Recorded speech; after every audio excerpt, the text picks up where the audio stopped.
Hey everyone, and welcome back to English with Tom and Julia, the podcast where we talk, learn, and grow in English together. Every episode here is like a conversation with a friend, where you don't just learn words, you learn ideas that help you grow in confidence and in life. And today's topic is one I personally love: how I improved my English just by listening to podcasts.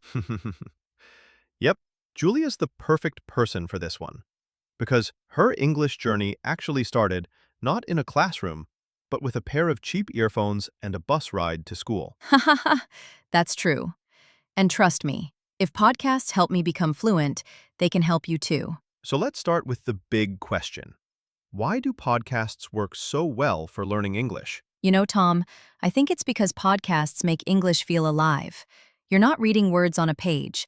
You're hearing real people talk, laugh, pause, and express feelings. That's true. When you listen to podcasts, you start to notice the music of English, how sentences rise and fall, how people stress certain words, and how tone changes meaning. Exactly.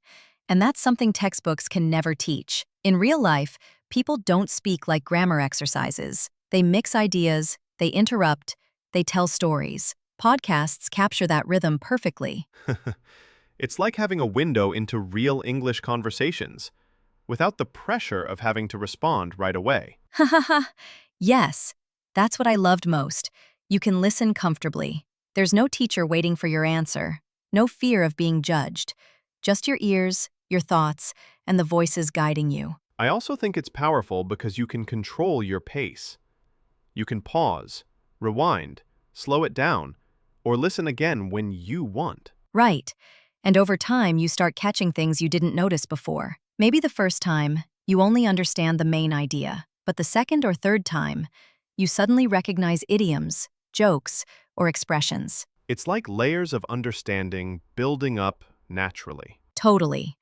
And because you can listen anywhere, on the bus, during a walk, while cooking, English becomes part of your daily environment. And that's when magic happens.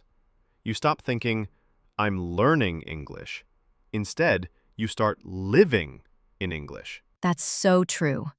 Podcasts let English follow you everywhere, into your morning routine, your workouts, your quiet moments. It's not a class anymore. It's a companion. A companion. I love that word.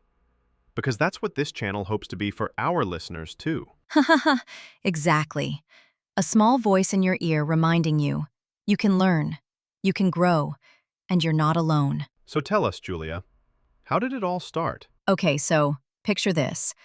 I was 18, studying English in school, but I couldn't understand movies without subtitles. My grammar was fine, but I froze when someone spoke too fast. That sounds familiar to a lot of learners. Totally.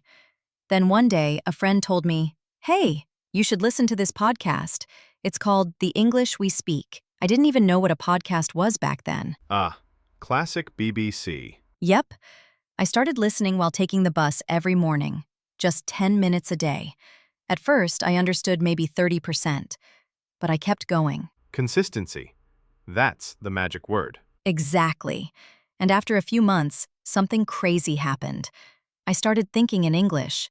I'd hear expressions like, "It's not my cup of tea," and suddenly, I used them in real life, naturally. That's the best moment, when you stop translating in your head. Yes, podcasts helped me hear the world in English, not just study it. Let's break down what actually happens when you learn through podcasts. Because it's not just listening practice, it changes how your brain hears and feels English. Absolutely. The first big benefit is you train your ear to real English. When you listen to podcasts, you start recognizing rhythm, intonation, and natural speed. You stop panicking when someone speaks fast, because your brain gets used to it. Yeah, and that's something you can't get from reading alone. Reading trains your eyes, but listening trains your instincts. You begin to feel what sounds right. Exactly. And you also hear different voices: male, female, young, old, American, British, Australian. So your brain becomes flexible. You stop thinking, "Oh no, I can't understand this accent." You just adapt. Right. And that's how real communication works. No one speaks like your textbook. The second big benefit is confidence. You start feeling that English isn't this big, scary thing you have to perform. It's just another voice in your world, one you can tune into anytime. Confidence grows quietly. It's not like one day you suddenly become fluent. It's the hundreds of small moments when you realize, oh, I understood that sentence, or I didn't need subtitles this time. Yes, those are the best moments, when you surprise yourself. And the more you listen, the more natural English feels. It becomes a sound your mind recognizes, like music you've heard your whole life. The third benefit, vocabulary in context. You're not memorizing lists of random words, you're hearing how they're used. Exactly. I remember learning the phrase, get through something, not from a dictionary, but from a podcast where someone said, it was a tough week, but I got through it. That hit me. I felt the meaning. That's emotional memory, and it's powerful. When a word connects with a story or a feeling, it sticks much deeper. Yes, that's why podcasts can feel so human. They're not just about grammar or vocabulary, they're about people. You listen to their emotions, their honesty, their real conversations, and somehow you grow with them. I love that. It's like learning English becomes a journey of connection, not competition. And that's the secret. When you feel connected, you don't just remember words, you remember meaning. Okay, let's get practical. If someone listening right now wants to start using podcasts to improve their English, what should they do? Step 1. Choose something you actually enjoy. Motivation comes from interest, not obligation. Yes, don't just listen to English lessons. Listen to topics you love, like psychology, stories, or even true crime. Step 2. Don't panic if you don't understand everything. Focus on the feeling, the rhythm, the emotion. I love that. I used to replay parts where I liked the sound, not to study, but to feel the music of English. And step 3. Repeat the same episode. The first time, just listen.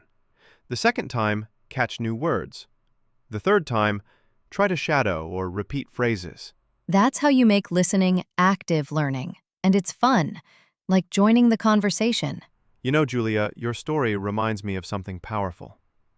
People often think learning needs to be hard, but sometimes the easiest, most enjoyable ways work best.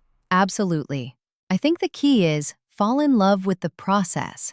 When English becomes part of your daily soundscape, you're no longer forcing it, you're living it. And every episode you listen to, even if you understand half, is one step closer to fluency. So keep listening, even when it feels slow.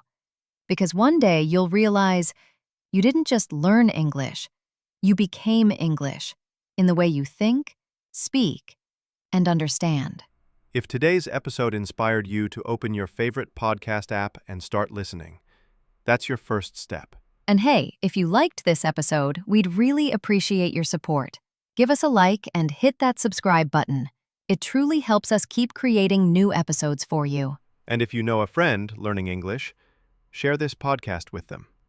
Maybe you'll inspire someone else to start their own listening journey. Thank you so much for spending time with us today. We'll see you in the next episode.